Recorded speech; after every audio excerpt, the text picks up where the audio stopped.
We wanted to make this video to share how proud of Renton we are, even during these challenging times. And it all comes down to the people who live here.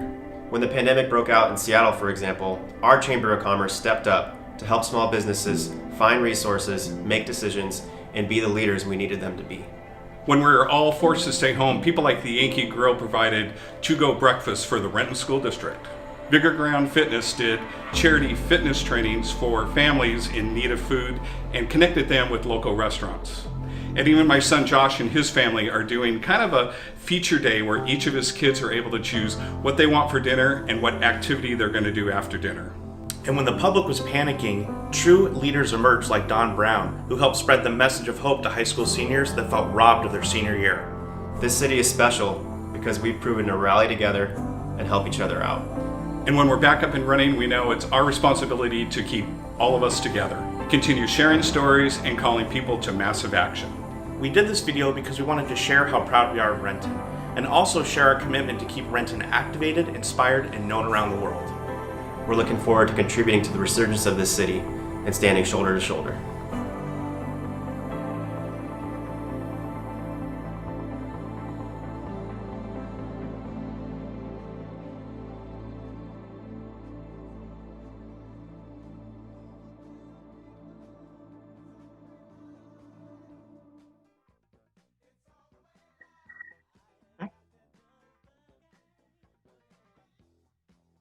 All right.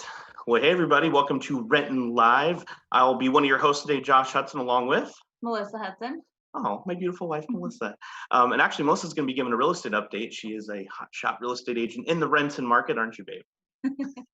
I'm very proud of her. Very proud husband. She's going to be doing that a little bit later. But, you know, it's funny because Melissa and I were actually one of the original co-hosts of this, weren't we? Yep, us and Ben and Tara. That's right. And it wouldn't be Renton Live. And it's been a while since we've hosted, but it wouldn't be Renton Live if we didn't have a little glass of wine here. At least that's how we did it back in the day when the first episode started. So just wanted to give everybody a shout out, the Renton Live crew. You guys are awesome. I'm not sure everybody out there knows how hard everybody works to do this show, and it is a labor of love. All volunteer. Ben and Diane and David and Christy and Farid, the man, kind of our director, running things behind the scenes, telling us what to do, you know, a little earpiece here. So just want to give a big thank you to everybody for being with us and all the hard work that goes into this show. So we're really excited because we've got an awesome lineup tonight. And first up is going to be Timm Hines from New Horizons School. He's going to give a shout out to a couple graduates there. He's also going to give us a little bit of insight of what a teacher is going to, or what he's going to do this summer. And I think he's actually about to sign in here. Timm right there. Yeah. And also he's going to give us a message to students and families. So Timm, I don't know if you can hear me, but welcome to Renton Live. Hi, Josh. How are you? Good. We're doing great. How are you, sir? I'm doing well, thanks. So the end of the year is kind of approaching here, you know, and how I know this has been kind of a crazy year. You want to give us a quick kind of report or update? We just finished with our students yesterday at New Horizons School. We were meeting with everybody 5 days during the week, and you know, we did a really good job of providing an opportunity for our kids to learn. But the real heroes out there are the parents and the students.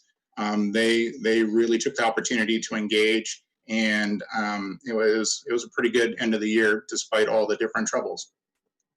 Yeah, I mean, I will give a shout out to this woman because she's the best homeschool teacher I know. I'm more like a substitute teacher, you know, that puts the movie on. But yeah, but I mean, we couldn't have done it without teachers like you guys, though. I mean, I have a history with New Horizons School. I don't know if you remember, but my dad and I used to do the school photography for you guys back in the day. So I think I probably met you. You did. I do remember that. Yeah. No, and you guys are just all so passionate about what you do and helping the kids there. And, you know, so from us to you, thank you for what you've done this year, making the most of a challenging situation. Thank you. I've got a great team there, and, you know, all the teachers are, you know, put forth the extra effort. The administration puts forth all the planning, and, you know, it's just a great environment that everybody's working hard to provide for the kids. Yeah, no, definitely. So I guess what are you guys going to be up to this summer? What are your summer plans? I mean, I know I have summer plans and probably involve staying home a lot more than usual. But what are you going to do this summer?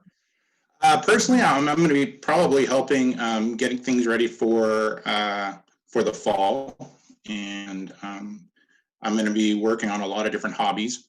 I've picked up a new hobby, forging steel, and so I'm going to be working on that a lot this summer, and just trying to enjoy the time, really, staying safe. Yeah, no, totally. Well, I imagine behind the scenes, there's a lot going on in the schools, trying to get ready for the fall, and I guess whatever that's going to look like. I'm sure everybody's seen kind of what Governor Inslee and the state superintendent of public instruction, they've kind of given their guidelines and things. So are you guys kind of starting to piece that together? We are. Yeah, we've been working on it for the past few weeks now. Cool. Very cool. Yeah, we're all kind of anxious as parents to see what that's going to look like, and are we going to be working from home or not, and all that. So we appreciate you guys doing what you can. Yeah, absolutely. Awesome. So do you have any sort of message out there to students and families that you'd like to share, and maybe give a shout out? I know there's a couple of seniors that graduated at New Horizon this year as well. Yes, we had 3 seniors graduate from New Horizon School, Roger, Ray, and Therese. They're fantastic kids, and they really put forth a lot of great effort, especially this last 13 weeks online. The biggest thing that I can say to everybody out there is it is a different environment right now. It's new. And Herb Brooks said that great moments are born from great opportunity, and even though that there's a lot of trials out there right now, this is a good opportunity to learn how to work together again and become a stronger community, whether it's with people that you have as close friends or opening it up to all those around you in the city. So. Yeah. Very well said. All right. Well, once again, just want to say thank you for everything you guys are doing, and hopefully we have a little bit more sense of normalcy in school next year, because I know my kids are craving that one-to-one attention, aren't they? Absolutely. Yeah. So, well, Timm, thanks for being with us and taking the time out, and have a good summer. Thank you. All right. Very good. Ladies and gentlemen, that was Timm Hines from New Horizons School. Yeah, teachers, I mean, they just deserve all the credit, don't they? Absolutely. I can't even imagine. Yeah, no kidding.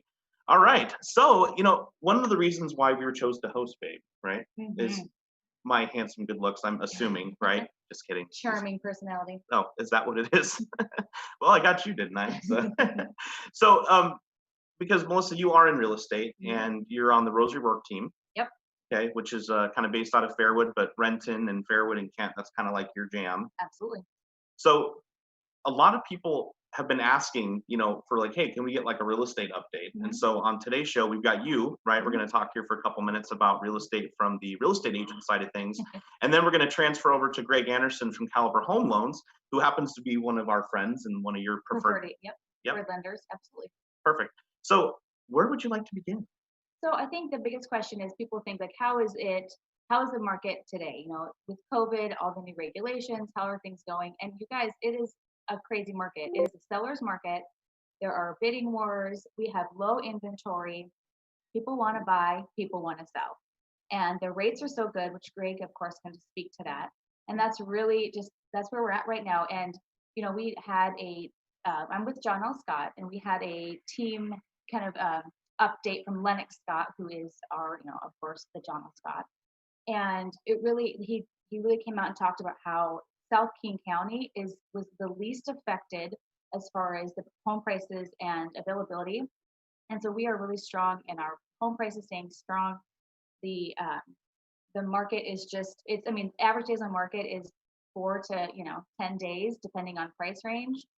People want to live here, and the commuting time, the jobs, Renton's done a great job of keeping our jobs here with the landing, and of course the Seahawks, Boeing, and we are really seeing an uptick and all that. So we're very fortunate in real estate. Of course, we've got some rules and regulations we're dealing with, and we're trying to be responsible and respectful with COVID. There's limitations that are kind of ever changing, as with any industry, but we're being respectful. On our team, we're wearing masks at any moment. Really communicating with our clients, keeping our sellers safe as far as people coming in their homes. And overwhelmingly, people are very happy and buying and selling. Yeah. Well, I know, because you're busy, because you're in and out like crazy at the house. And I mean, you personally have got a couple of listings already this week. Yeah, 3 rounds this week. Our team has had a whole bunch, and we're just very fortunate that people are choosing us to buy and sell, and we are here to help. Yeah. The bottom line is the market is strong, right? Absolutely. Yeah. Well, and can you speak to that a little bit more on just kind of what are some of those regulations as far as, like, let's say I'm somebody who, my apartment lease is up and I've got a down payment saved, and even though it's COVID, like, I still want to buy something. Like, what does that look like for a buyer? Sure. So what that means is right now in stage 1.5 and also in 2, 3 people can be in a home. So the agent and 2 prospective buyers, or so that's how showings would go. As far as a home inspection, it would be, again, 3. So the realtor, 1 buyer, and the home inspector. And we're using Zoom and conference calls and things like that, so everyone is included in the conversation. We're taking turns. If sometimes first home buyers, mom and dad want to see the house, maybe the kids want to see the house, and so we're just taking turns. As people wait outside, we come in. The realtors need to wear masks. We have sanitizing stations, limiting touching of things, and really keeping everyone safe between the sellers and the buyers. The other kind of big thing is that to see a home, we have no open houses right now. So you really have to have a licensed realtor with you on your side. You can't just peruse an open house. So you really got to hook up with somebody that knows their stuff, and they're going to keep you safe and see you through it. Wow. Well said. I didn't even know all that stuff, and I live with her. So awesome. Well, and I think Gregg Anderson's going to be coming on here in a second. So I know Farrad, the voice of what was that, Farrad? What? Oh, there he is. Yeah. There he is. It's awesome. I'm not a trained like news person, and I don't know how the news people do it when they got like a little thing in their ear and like how you have someone talking to you. Anyway, I'm digressing now. But hey, let's welcome to the show, Rent Life here, Mr. Gregg Anderson from Caliber Home Loans. Hi guys, how are you? Good, how are you? Long time no talk. I know, exactly. Yeah, no, I'm just like everybody, working from my room here. So yep. I know. Well, we had one of our kids photobomb here. Yeah. Apparently, hey, stay upstairs for an hour so we can do the show. Didn't work. So well, 5 minutes is pretty good on that one. Oh yeah, you know how it is. You got kids at home too, buddy. Absolutely, 4 kids and a dog. So yeah. A new dog too, right? Puppy. Yes, and he loves. So we live in Fairwood, the Fairwood part of Renton, as you guys know, and he loves to chase golfers. So we've been spending, today's a sunny day, so we've been spending the day keeping him off the golf course. That's been fun. Well, at least you're not bored, right? Right, exactly. I can see right out here, and I'm like, oh, here we go again, chasing him away. So he's fun, but a lot of work. Yeah. No, that's fun. So I kind of mentioned in my little update about the rates. I'll give it to you and see what you have to say about it, because they're amazing right now. Yeah, so gosh, I mean, what do you say about interest rates that are lower than they've ever been before, right? Right. So I think what's very interesting is I have conversations all day, every day about rates and what I think is going to happen with rates and all that. And I think the just like anything else, like nobody knows exactly what's going to happen in the stock market. Nobody knows what's going to happen in the rate market. We can all speculate on if rates are going to go down, if they're going to go up from here, are they going to hold where they're at? But all that is a speculation. I'm telling people, right now that, hey, if it makes sense, like you shouldn't wait to hope that you get 0.25% better, because the reality is it could go either way. We don't really know, but we're definitely seeing rates we've never seen before. We are definitely lucky to be able to stay busy in this market, for sure. We talked about that earlier today. Yeah. One question I have for you, Gregg, is as far as a lot of people are asking about refis, right? Because the rates are so good. Uh-huh. Is there a difference in rate between refi and purchase, or is it about the same? It's pretty similar. It just depends on the situation. So I think a lot of people are surprised that a cash out refinance is more expensive. Mm-hmm. Right. So they come in and maybe they say, well, I've got some equity, which right now, the equity in homes in America is the highest it's ever been. Whoa. Yeah. So that's another point. Like when people are talking about, they're worried about the housing market crashing like it did back in 2008. Home equity back then was at an all-time low because people were pulling all their money out of their homes. They were leveraging, you know. Now with the rules that were put in place after that housing crash, it's harder to pull all of your money out. You can pull out maybe up to 80%, but you can't go to 100, or even back then there were loans where they would give you 120% of your home value, right? What? So yeah, so it was pretty crazy back. That's back in the Wild West days, pre-2008. But right now, you know, we're seeing a little bit of a difference with cash out. So if you're pulling cash out to pay off debts, you know, maybe your rate is an eighth or a quarter of a percent higher. It's not drastic typically, but it is a risk-based system. So if you're getting, say, a conventional loan, if your credit score is a little bit on the low end, maybe you've had some late payments, that type of thing, you know, the hit to the rate might be a little bit more than a lot of people are ready for, you know, when they hear their friend getting some unbelievable number, right? Right. So as far as you, for your new meetings and stuff, you doing mostly Zooms, or how are you meeting new clients with all this? What are your regulations? Yeah, so well, right now, we are doing all Zoom and telephone meetings. So I had 4 Zoom meetings today, I think. And this is my 5th one. So we are getting used to Zoom, and it's cool. You know, I don't mind it. I would rather do Zoom than just a phone call, frankly, because that way at least you know you have some connection, some visual connection. We are planning on being back in our office. So we're an essential service, as you guys probably can imagine, with banking and that.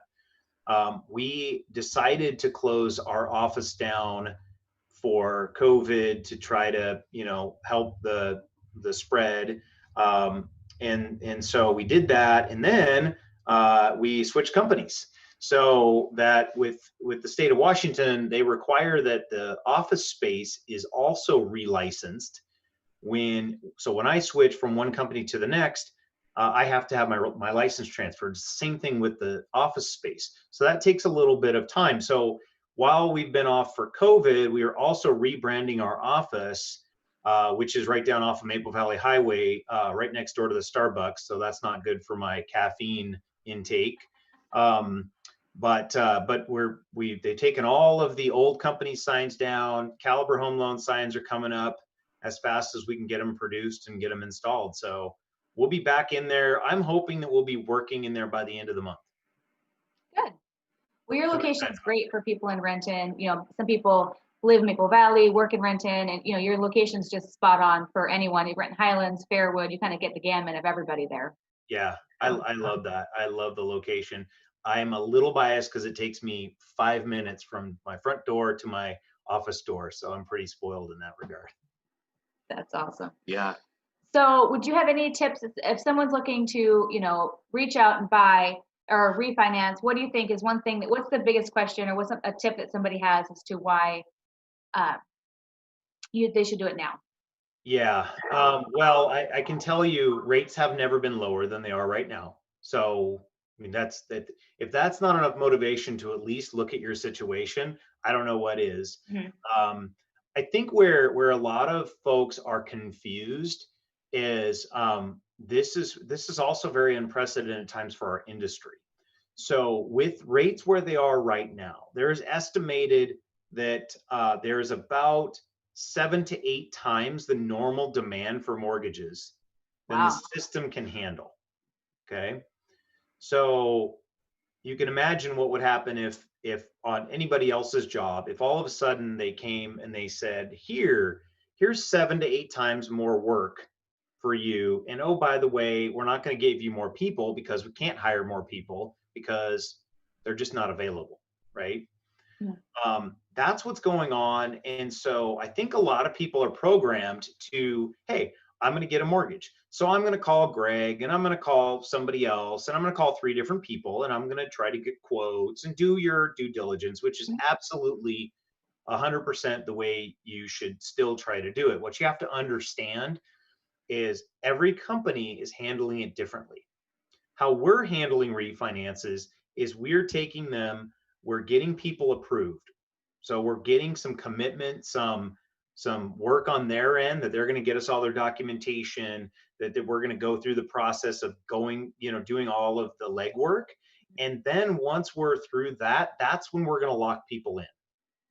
Where other companies are managing their volume is they're saying, okay, we have too much volume right now, so we're going to end up, increasing our rate by 0.5% to try to slow the volume.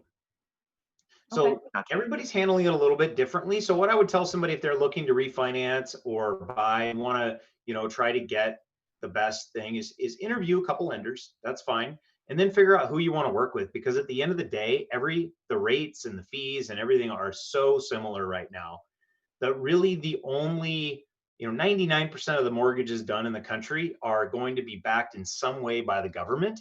So there's really not a huge difference in rates and fees with those aspects, unless you do find a company who is increasing rates to slow their production to where their capacity can handle it. Gotcha. Well, cool, man. Well, Gregg, I'm getting word from God up there, Ferret, that we're about a minute over, so we're gonna have to let you go. Okay, cool. But I just wanted to say thanks for coming on, man. We really appreciate it. Thank you. Hey, thanks for having me. It's good to see you guys. Nice to You see too. you. You too. We'll see you on the golf course, man. Absolutely. We'll see you All soon. right. Take care. Cool. Gregg Anderson from Caliber Home Loans. All right, and I did get word from Ferret that we do have something fun and interesting that we're going to play right now, and it's called Pet Confessions. So Ferret, roll it.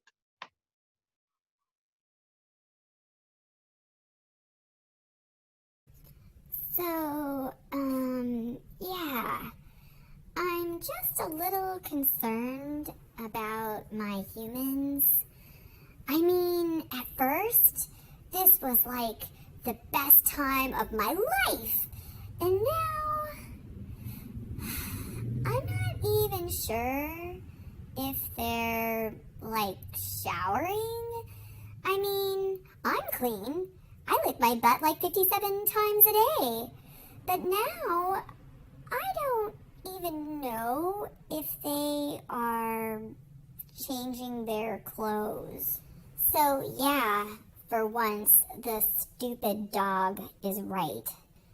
Obsessively washing your hands 50,000 times a day does not substitute for a shower, people. Stop tapping! Well, that was fun. I love that. So, all right, it's time for one of my personal favorite segments. It's the Chamber Check-In with Diane Dobson, the CEO of our chamber, the fearless leader herself. So, Diane, welcome back. Oh, she's coming in. I'm hearing that from Ferret up here. And there she is, Diane. Hi, guys. How are you? Good. How are you? Good. I've missed seeing your faces. It's nice to have you back. Thanks. Nice to see you again. Likewise. Yeah. Yeah. Nice to see you. It feels like I can almost touch you like we're in person. I know. Next best thing. But okay, so we've got a quick check-in today, and then you are actually going to help us interview our next guest, which I'm super excited for to learn more about. So why don't you go ahead and give us your check-in?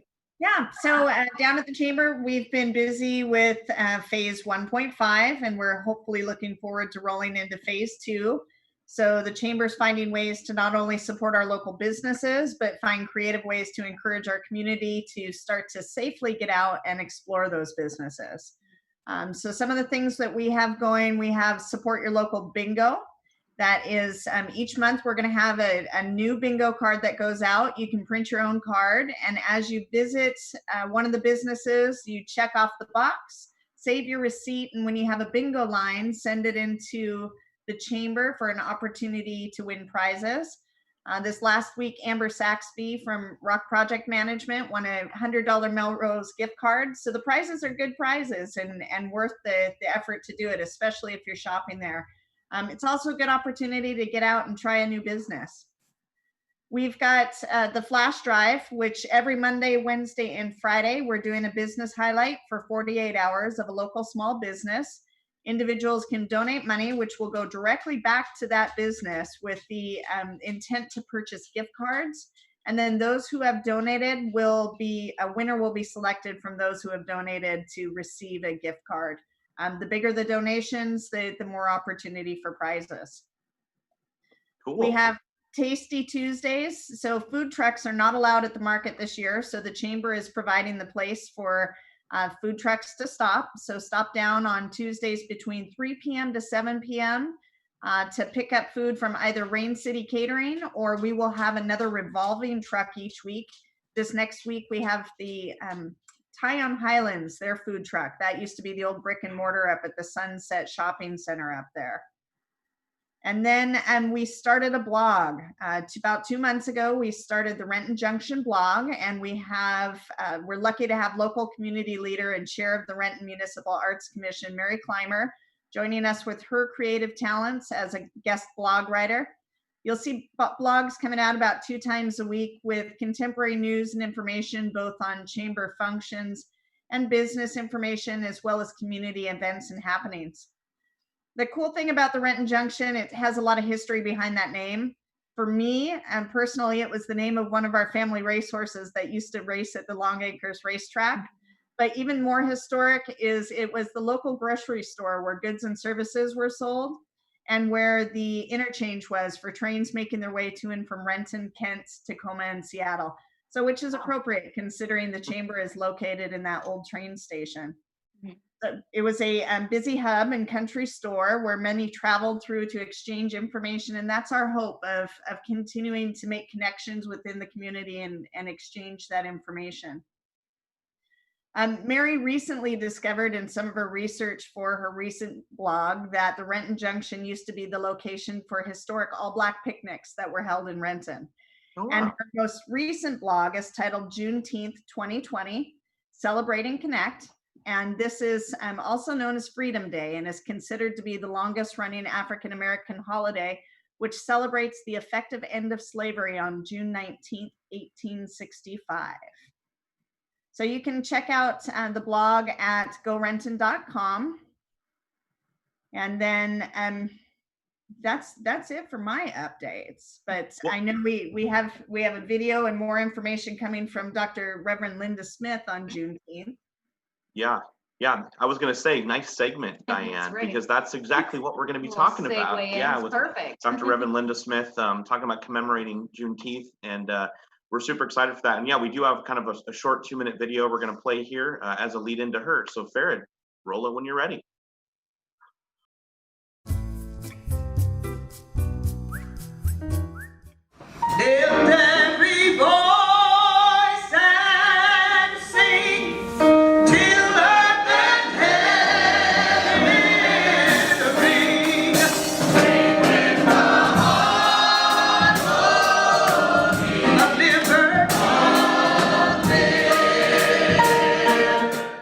Hello, I'm Mayor Armando Pavoni.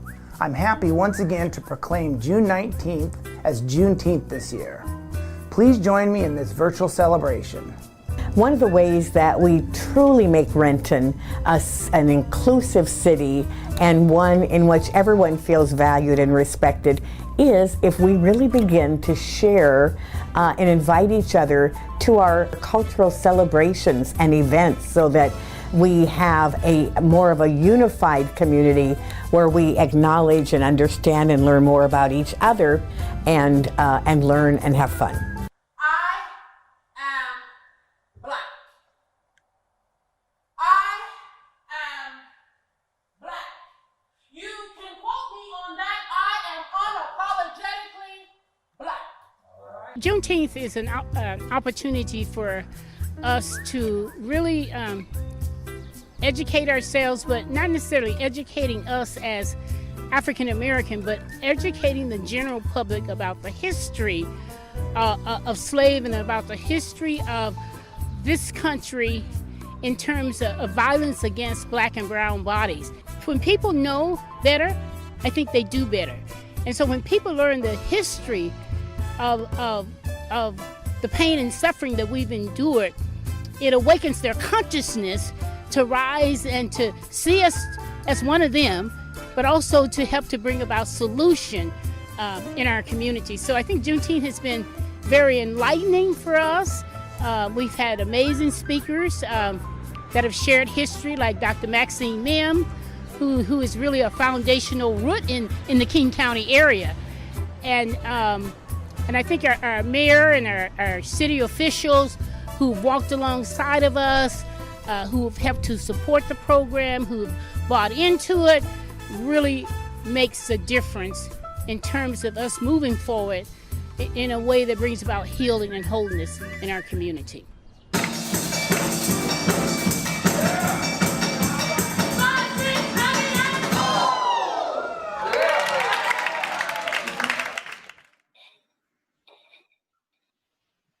All right, wow, powerful stuff. Great video. Super excited to have on our episode 9 of Renton Live. We've got Dr. Reverend Linda Smith, and she's going to come on here and talk about Juneteenth with all of us. So, Reverend, welcome. Thank you. Thank you. It's great to be here tonight and to just share a little highlights about Juneteenth and the celebration that we're all just involved in, and just the history of a little bit about the history of Juneteenth. So, Coretta Scott says, struggle is a never-ending process. Freedom is never really won. You earn it and you win it in every generation, but we also celebrate it in every generation. And that is what Juneteenth is about. Juneteenth, June 19th, 1865, is celebrated because General Gordon Granger informed slaves in Galveston, Texas, they were, in accordance to President Lincoln's Emancipation Proclamation, January 1st, 1863, that all slaves in states in rebellion to the Union are free. All that says is the Black community celebrate Juneteenth and not the ratification date of the 13th Amendment. Now, Juneteenth, short for June 19th, marks the day when federal troops arrived in Galveston, Texas in 1865 to take control of the state and ensure that all enslaved people would be free. And so that gives us just a little bit of the history. I would really encourage everyone to watch the 13th, which is really a very powerful documentary on the history of slavery. But in 1888, 300 Black men from Virginia, North Carolina, and Kentucky were determined to escape the terrorism of the post-Civil War South, and they headed to Washington Territory and settled in the King County mining camp. And in about the early 1900s was when some of the people started to migrate to the state of Renton, Washington. So with that said, I think a couple of things I want to leave with us is that we use the Sankofa bird that looks backwards. And so we are empowered by our history. We look back and we celebrate what we've accomplished in order to give us the power to continue to move forward. So here in the city of Renton, what we've done is for the past 3 years, the city of Renton and the Renton Police Department, we've celebrated that through art, through education, through food, through music. And it's been really powerful because it's the way of really building relationships within the community.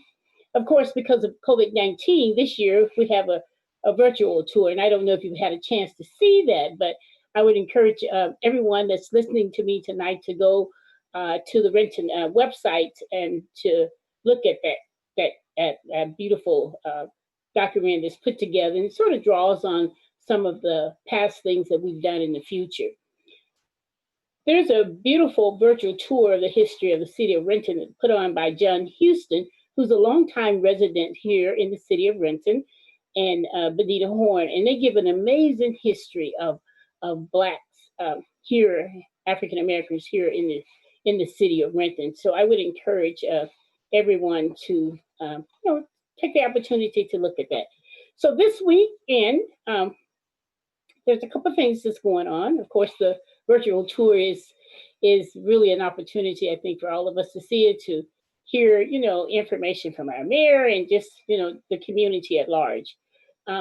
We're having as a walk in downtown Renton at 2:00 on Saturday. That's going to be ending up at Liberty Park, where the community is coming together with faith community leaders to just, to celebrate, to embrace our community, and really to unite as one. And I think that's what the power of Juneteenth is about.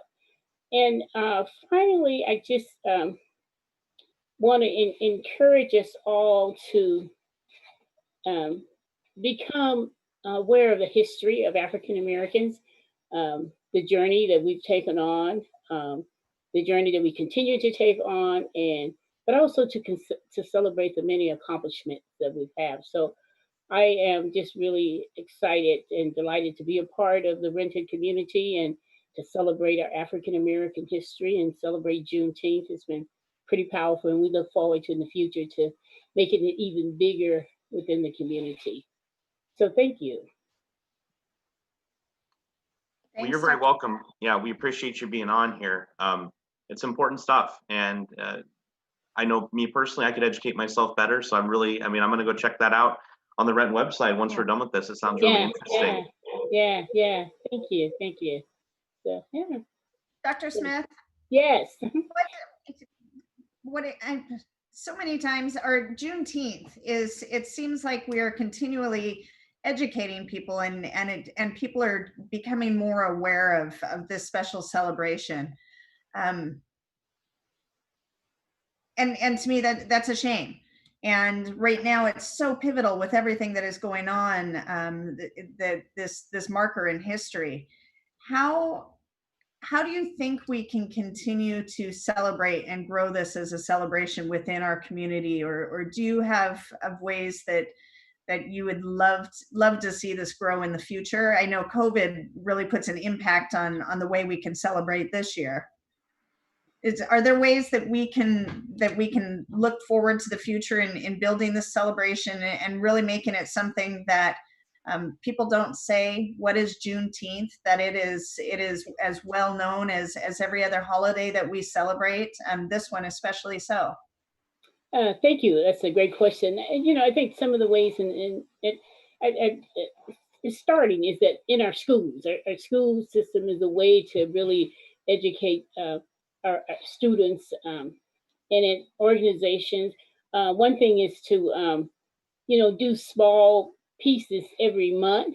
And I think one of the things that we started in the city of Renton is to start to, look at that. How can we show small pieces?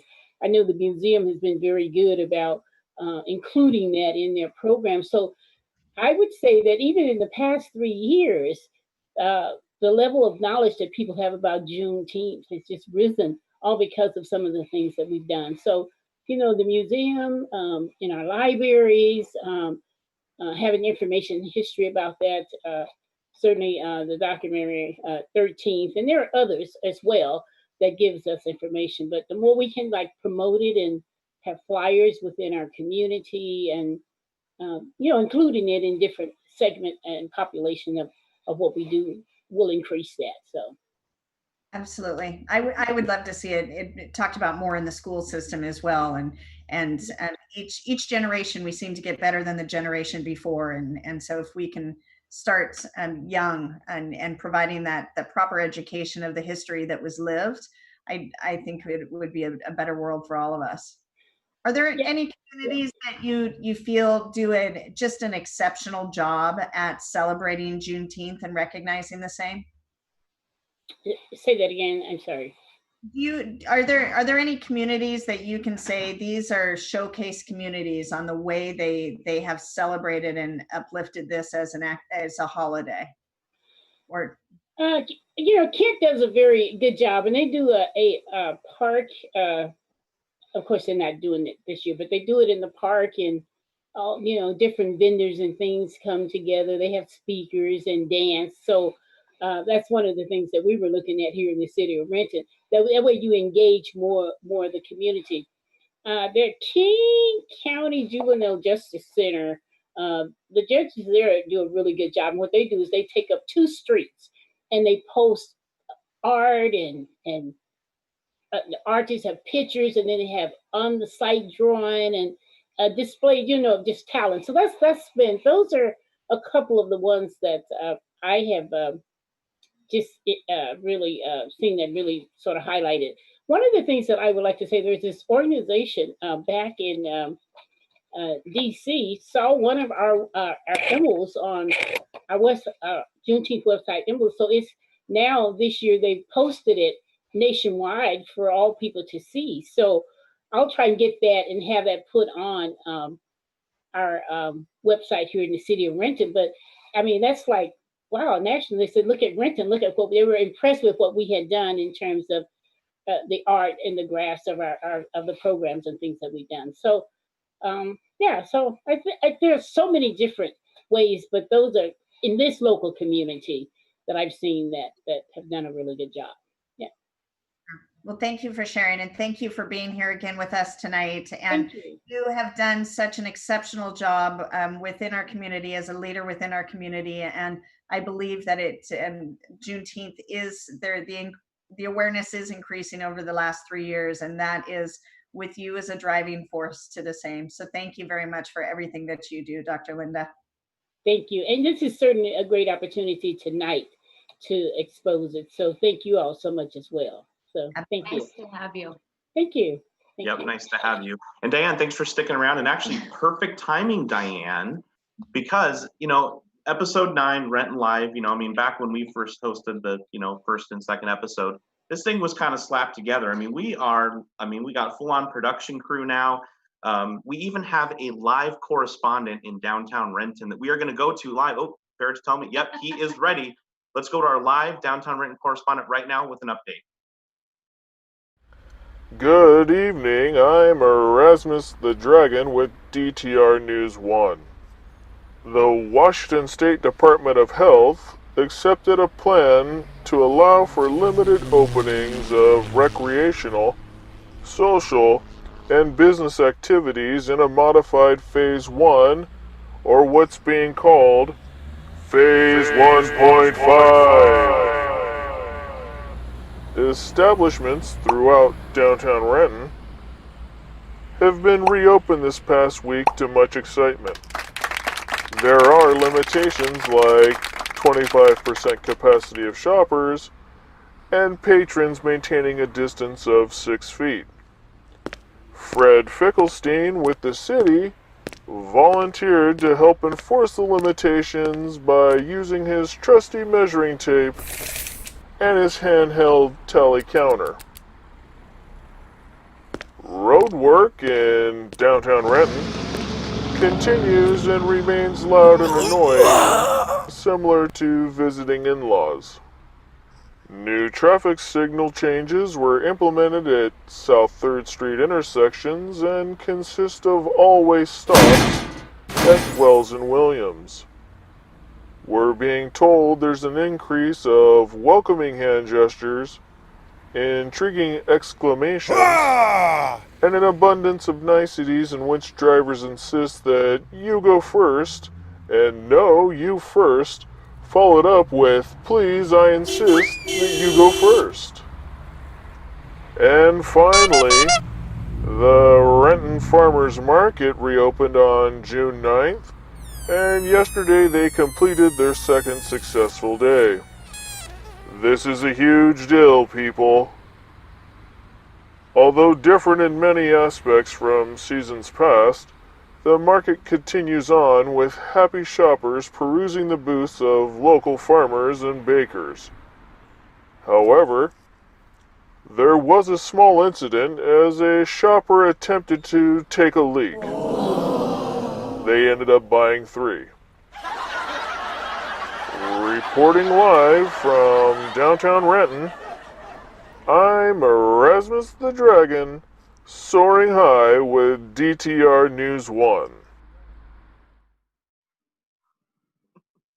Erasmus, you rascal out there in downtown Renton. I love it. Hopefully that's going to be a live update from him every Renton Live going here forward. Like I said, we are big time now with our own correspondent, aren't we? Yeah. Oh, that's awesome. hope you guys are having fun watching the show, because we have fun doing it. And I know everybody has a great time doing it. You know, educational content, fun stuff, positive things happening in Renton, which is a great transition here to Gregg Eubanks of Holt International, who's our next guest. Hey, Gregg. Sorry, I unmute. How are you? I'm good. How are you? Doing good. Doing Terrific. great. So, you know, we are super excited to have you on. For those of us are about, I'm sorry, I digress. This is a live show. Obviously, I'm not a professional. For everyone out there who may not know what Holt International is, you mind taking a second here to enlighten them? Absolutely. Holt is a nonprofit child welfare agency serving kids right here in our neighborhood, but also around the world. We have services in 10 different countries around the world. We do international adoption in 8 of those countries. And we have a fantastic foster care program here in Western Washington. Great. That's really cool. And we've got a couple questions here for you. So hang on, I hope you're ready. Okay, bring them on.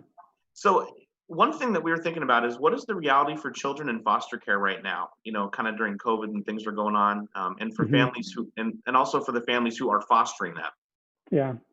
So here's the deal. Right now, the reality is for children who are already in foster care, they're in stable foster families, which is fantastic. At least most of them are. And those families are doing just like the rest of us. They're doing the best that they can to get through day by day by day by day. I know my staff has spent, we are still working to support our families. That looks a little bit different. Rather than making in-home visits like we normally do, we are spending a lot of time just like this, connecting over video conference, having conversations with families, providing them resources. I know my staff have figured out some really creative things to do to support kids and families during this time. I know I have had staff who've played games with kids online while their parents are able to have uninterrupted conversations with the other professionals in their life. So all of those things are, it's going really well. Here's the thing that bothers me, or that I struggle against, that I want people to hear. There's another group of kids, there's 2 other groups of kids. One of them is a group of kids who are technically in foster care, but we don't have enough foster families to care for them. And so they're spending nights in hotels. This has been a problem in Washington for quite a while. And I know everybody is doing the best that they can to find a solution for this. However, it's a problem that continues to get worse year after year after year after year. I know this year so far, fiscal 2020, compared to this time last year in 19, we're about 25% higher in numbers of nights that children spend in hotels or in state offices rather than with a family. So there's a group of kids in foster care right now who don't have a family. And they're spending night after night after night in hotels. And so part of the message that I want to get out today is these kids need probably people who are watching. We are thrilled to have our office in Western Washington. We office in downtown Renton. We love to be working with our community, within our community, to serve kids in our community. And kids need you. If you're watching this, if you're hearing this, they need you. So my question to you is, how is the process different now with COVID? If, you know, for someone that decided, you know what, I hear you, Gregg, and I want to jump in and I want to help. So what does that look like now for someone to try? Right. So now we say, just like we would have before COVID-19, come on, we want to work with you. It's a long process to become a foster parent. It's a long process. It's a bit of a struggle, but the struggle is good, because these kids need people who are prepared and ready with a specific type of parenting technique. So part of that preparation time is us spending time talking to you, training you, giving you education, giving you resources. We can still do all of that. We just do it like this. I know we've been doing our pre-service trainings online instead of in person at the Renton office. As we begin to get into, you know, a modified phase 1, maybe into phase 2, we can start those things back up. And so I tell people it's not really looking any different. There's a part of the process where we have to come into your home to do a home study. We make a handful of visits. Some of those we do online now. Some of them we need to make sure we're at a place where we can come into your home, because We tell people, look, if something were to happen to you and you needed to find someone else to care for your kids, you wouldn't want us to place your child in anyone's home if we hadn't been in that home first. So we're going to find a way to get into your home to make sure we can complete that assessment. But the vast majority of this process is something that is happening right now. It can happen online. It can happen virtually through video conferences. So we've had to get really creative, Melissa, but we are creative and we're problem solvers because kids deserve us to be problem solvers. So yeah, absolutely. That's what we're doing. Okay. And then during this pandemic, what does it mean for kids that maybe are having some issues at home, abuse, neglect? I know there's been on the news about how that's an uptick right now because kids don't have the resources. They can't go to school and say, hey, I'm having a hard time. Right. You know, how does that play now? Well, that's that second group that keeps me up at night, right? Because families, all of us, are in a higher stress environment right now. A lot of us are dealing with income problems. Either we have less hours at work or we're on a furlough. We're trying to deal with, the stress of just being in the house and not being able to get out. You look at families who maybe have less supports at the beginning of this process. Now they're being stretched beyond their limits. And oftentimes kids are the ones that pay the price for that. And you're right, Melissa, kids aren't getting in front of people who can notice things and inform people so that we can get resources and support into that home, or in the worst case scenarios, make sure those children are removed from their home, placed in a temporary safe family while their parents get the help that they need.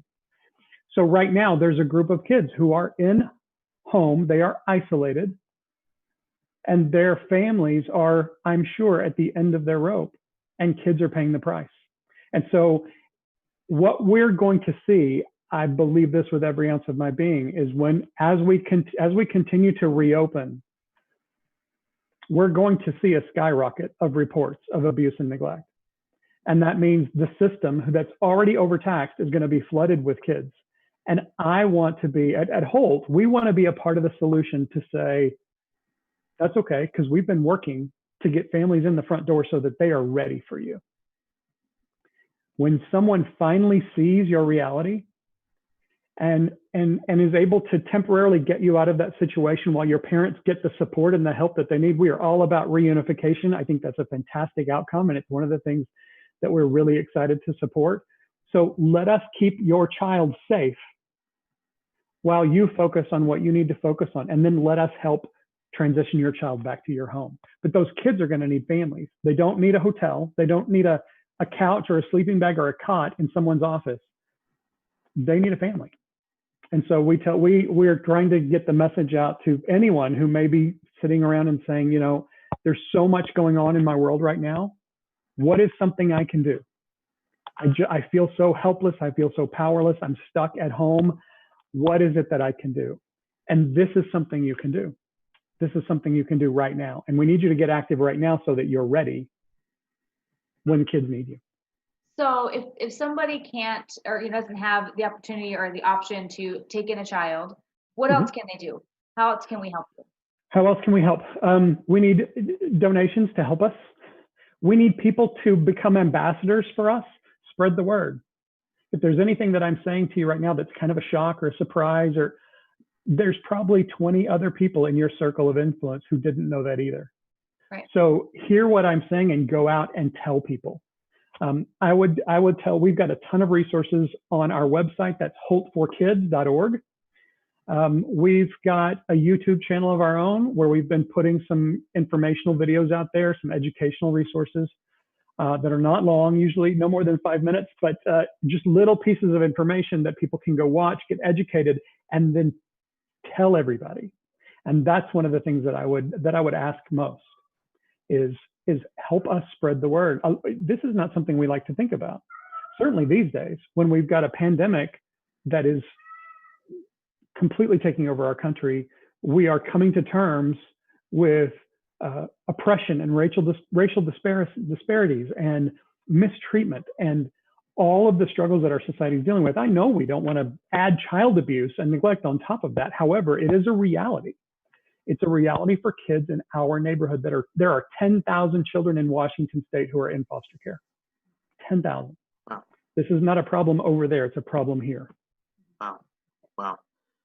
Well, Gregg, thank you for coming on and helping spread the word on this. And we will definitely do our part. We've got links up on the different Facebook pages and stuff. And I encourage all Rentonites to, if, like you said, if you're hearing this and you're going, wow, I didn't know that, let's get involved and let's help. Okay. So thanks for coming on, man. I appreciate it. Thank you very much. Yep. I appreciate it too. You're very welcome. We'll see you again soon. Bye. All right.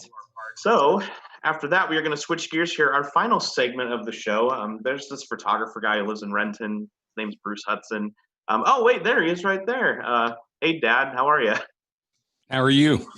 Good, good. It's been a good show. Have you been watching? I have, with a little delay. There's like a 20-second delay or whatever, but you didn't mention that beautiful portrait behind you guys on the wall there.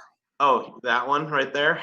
Yeah. Yeah, that is a Bruce Hudson, Hudson's portrait design, celebrating our 38th year in business. That's an original right there. So That's yeah, right. thanks, That was not the easiest portrait to do because of your kids. It seems like when Grandpa's taking their picture, they, the respect level is kind of lost compared to my normal client. So It was also cold, and we had them in like sleeveless shirts. Yeah. Yeah. It was cold, but this I'm glad to be back here on the show. It's almost like old home week again. It was good to see Timm. We missed doing the photographs for the school, and then I saw Gregg Anderson, and I did Gregg's senior portraits way back when. And I'm thinking way back when, and way back when was 14% interest rates, Gregg. And I did your senior portraits, okay?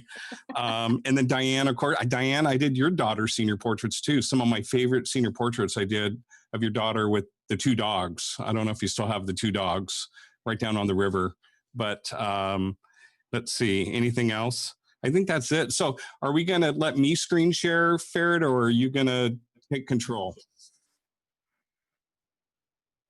Okay, and you got the animations and all that good stuff too? Okay. Well, let's see. Or I can do it and because I have real fancy, cool animations. If you let me screen share. I'm going to jump in here as the host, and Ferret is talking to my father right now, and he wants to screen share, but Ferret's saying sometimes it messes up the Zoom. So, Ferret, we're going to do whatever easiest for you, and Dad, you're just going to have to deal with it. Okay. All right, so let's get to the photo contest, because I've been hinting on Facebook about the new contest, because, and there it is right there. Why don't you introduce it? All right. Yeah. So it's foodie photos. And so everybody likes taking pictures of their food. So we thought that would be a good theme. This time we're going to be doing a car theme in the future with the Return to Renton car show, hopefully, that we're going to have. But let's see. Let's go to the next slide there, Farad. Yeah. So one reason I thought this would be really good is because on Monday, what's today? Today's Wednesday. So just 2 days ago, I was at a client's restaurant, Paulo's, and unfortunately they're not in Renton, they're in Kent, but I didn't have any restaurant in Renton ask me to do photographs this week, so I'm in Kent. So, but Paula is celebrating his 30th year in business, and every 5 years he does a cookbook, and so I show up, and this time he had 24 different dishes to prepare. So he prepares them, and then we kind of tweak them, we photograph them, and then we eat them. So he had a good crowd of people, and Josh wasn't able to make it, unfortunately, but I have enough food for 2 weeks in my fridge. In fact, I had some pizza tonight for it and stuff. So what I want to share with you are some 3 tips or tricks. And so let's go to the next one, Farid. So, one thing to think about is, rather than just pointing and shooting at, a plate of food, is, think about composition. You want it to be balanced. You want it to be pretty. So kind of, be creative with it. And then also look for leading lines. And in this case, I use that spoon there as a leading line to direct your attention from the lower left to upper right, so that leading line kind of took you into the food. So that's one little trick. What else do we got? Use different backgrounds. The person that was assisting me, she brought a couple different tablecloths, and so it was kind of cool doing different looks. Now, which one do you like better, Josh? Or I should say, Melissa, which one do you like better, the left or right? Well, for if it's social media, I would say on the right. If it was for on a menu or something, I'd say on the left. Okay. Okay. How about you, Farad? Which one do you like better? Yeah, so now I'm off mute. Hopefully everybody can hear me. Yeah, I think I would agree with that. I think, in terms of being eye-catching and disrupting patterns on social media, I would definitely go with the right. Okay. It could be great for like an Instagram feed if you're doing that kind of color theme. Because you got the cool color harmony there, right? Yeah, exactly. Yeah, but the on the left is just, it's easier on the eyes in terms of just being neutral and pleasing everybody. So I could see definitely Melissa's comment on it being on a menu. Yeah, and these are not totally retouched yet. There were some wrinkles in the fabric, so Amy, our retouch specialist, needs to retouch that before we give him to Paul for his cookbook. Let's go to the next slide. And oh my God, that was amazing. This is like a chicken champagne grape. Oh my God, just incredible. That's one meal I didn't get to take home because it got eaten before I could package it up. But let's go to the next slide. It's good to get an overall shot, but let's get in tight sometimes, because when you get in tight, you can really show the details of the food. And there are a few little tips and tricks that you can do to enhance the food. Legally, you cannot use fake stuff like they used to use shellac they would actually paint it on the food. You can't do that. Anything that you put on food, it has to be edible now. So I use olive oil or like melted butter. And so that's what I did here on these grapes. And look how you get that really good shine on the grapes there. So yeah, get in tight, show detail. So let's go to the next slide. And so the contest this time is going to go until July 1st. And let's check it out. Next slide. Images are going to be judged once again by a panel of judges on number one, impact, color, feeling, mood, strong composition, technical ability, lighting, and what's the last one there? I can't see it. Creativity. Yeah. So you can use a real camera or you can use a cell phone. That's up to you. But what I ask is just one entry.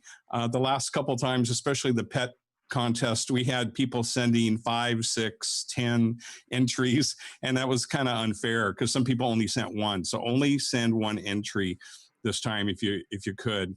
And email your entry to bruce@hudsonportraits.com.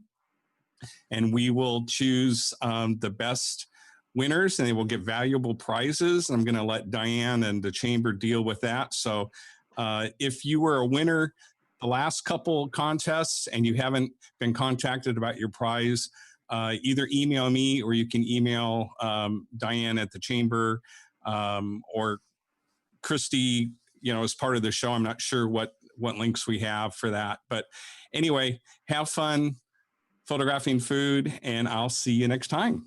Bye-bye. All right. Good job, Bruce, AKA Dad. I'll see you tomorrow. We've got a bunch of sessions that we're going to be doing together. So that's it for episode 9. I had a great time. How about you? Good time. You did a good job. So proud of her. She's the best. All right. Next week, we're going to have another find out what the teacher's doing over the summer. So that'll be fun. We're also going to be hearing from Sustainable Renton on how they are helping alleviate food scarcity during this pandemic. We're going to talk with Invested Ed. They're a community nonprofit that partners with the schools, and the Evergreen Ballet. This is up here. You're a former ballerina. This is up your alley. Yeah. Evergreen Ballet will join us with a live performance. You're not going to want to miss episode 10.